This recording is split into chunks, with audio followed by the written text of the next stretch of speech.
I, 32M, never thought I would be writing this, but here I am. This happened last week and I am still processing everything. Writing this on a throwaway account since Bianca reads Reddit. It's going to be a long post since there's a lot of history to cover. I grew up in a middle-class family in Ohio with my older brother Harry, 35M. We were extremely close despite the age gap. When other kids bullied me for my stutter in elementary school, Harry would always stand up for me. He helped me overcome my speech issues by practicing with me every day after school. By high school, my stutter was completely gone, thanks to him. He was more than a brother, he was my best friend, role model, and protector. Our parents always favored Harry. He was the star athlete, got better grades, and was more outgoing. But I never resented this because Harry never made me feel less important. He always included me in his friend group and helped me build confidence.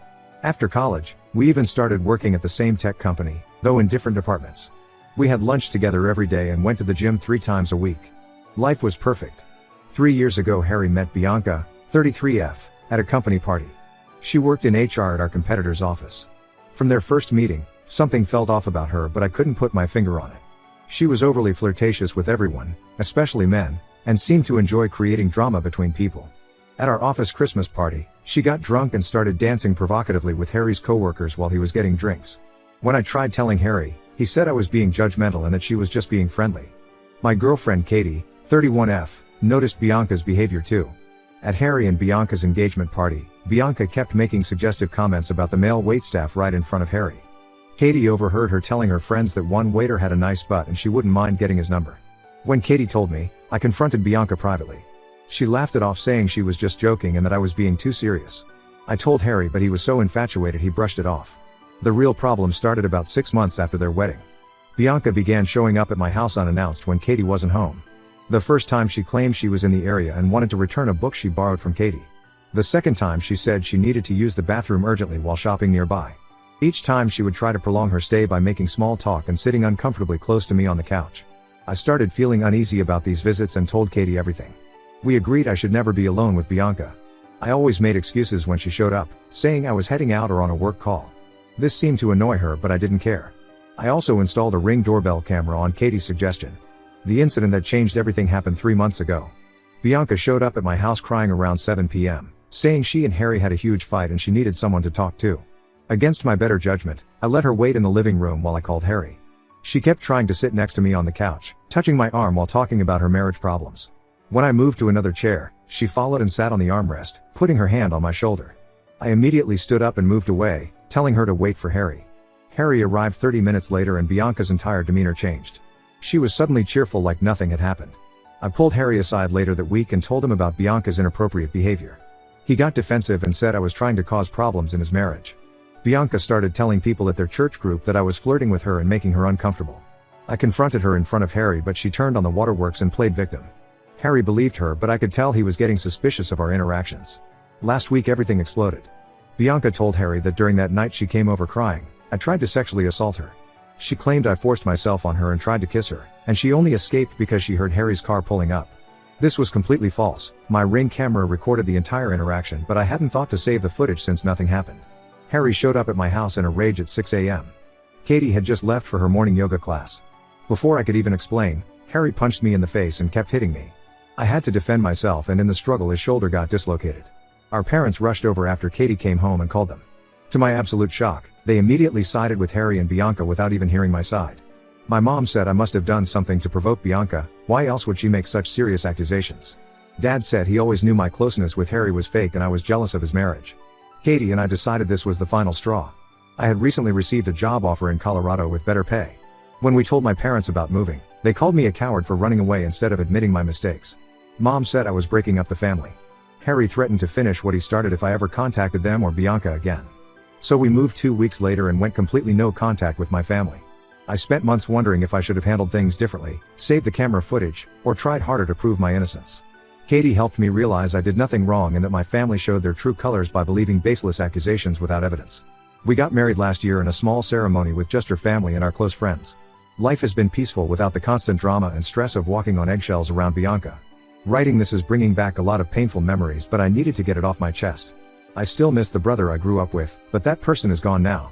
Katie says Harry's actions revealed who he truly was, someone who would believe the worst about his brother without proof and resort to violence instead of communication. I'm done living in the past and focusing on building a life with people who trust and support me. I wasn't going to post about this, but recent events forced me to share. More updates may follow depending on how things unfold. Thanks for reading this far. Update 1 first, I want to thank everyone for their supportive comments and DMs on my original post. Many of you shared similar experiences with toxic family members and it helped me feel less alone. A lot has happened in the past 2 weeks that I need to share. The day after I posted, I received a Facebook message from Mike, 34M, Harry's best friend since high school. Mike and I were never particularly close but always friendly at family gatherings. He said he'd been feeling guilty about staying silent and wanted to tell me some things about Bianca. According to Mike, last year Bianca started showing up at his house unannounced too. His wife Jane was often away on business trips, and Bianca would come by claiming she needed to discuss surprise party plans for Harry. She would get touchy and make suggestive comments. Mike kept making excuses to avoid being alone with her. Then Bianca started telling Harry that Mike was pursuing her, sending her inappropriate texts, and trying to get her alone.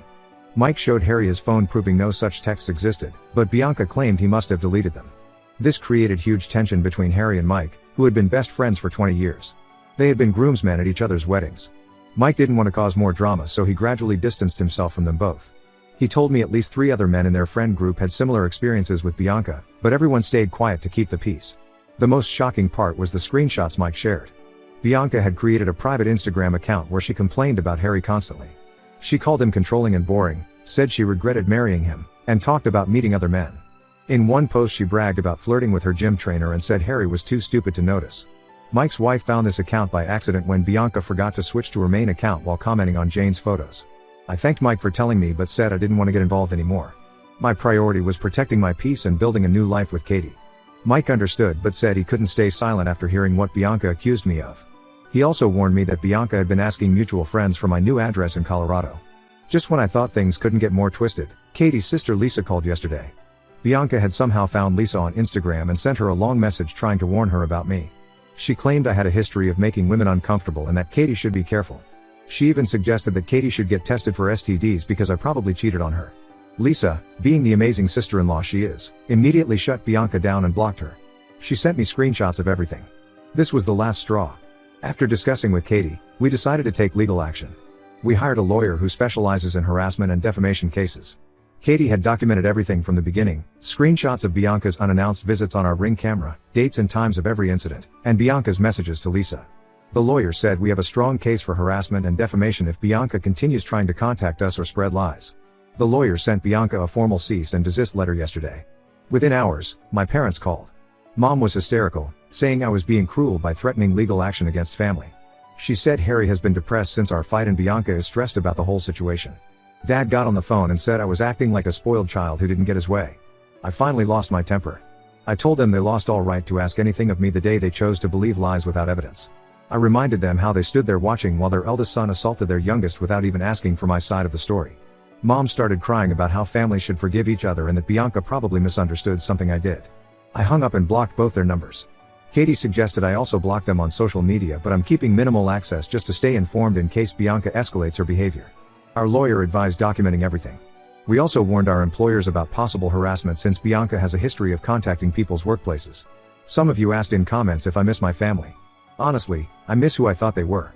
I miss the brother who helped me overcome my stutter. I miss the parents who I thought would always have my back. But these past weeks have shown me that those people never really existed.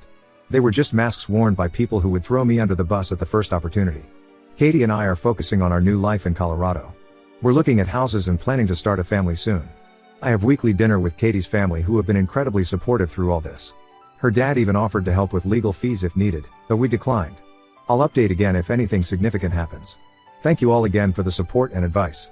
Special thanks to those who shared resources about dealing with narcissistic family members. The reading materials have been eye-opening. Update 2: I debated whether to post another update, but recent events have completely turned everything upside down. Quick recap: my sil Bianca falsely accused me of assault, my brother Harry attacked me, family sided with them, and we went no contact after moving to Colorado. 2 weeks ago, Mike messaged me on Facebook asking if we could talk. He revealed that Bianca had been having an affair with Richard, 55M, her father's longtime friend who is married with 3 adult children and grandkids. Harry discovered everything after Bianca accidentally left her phone unlocked while showering. There were hundreds of explicit messages and photos between her and Richard going back 6 months. According to Mike, Harry confronted Bianca with the evidence. She tried gaslighting him, saying the messages were just friendly banter. When that didn't work, she blamed Harry for being emotionally unavailable and claimed she felt lonely because he worked long hours. Harry didn't buy it because the messages showed she initiated the affair, regularly meeting Richard at hotels during her supposed yoga classes. What happened next still makes me sick. Harry completely lost control and physically attacked Bianca. Their next-door neighbor heard screaming and glass breaking around midnight.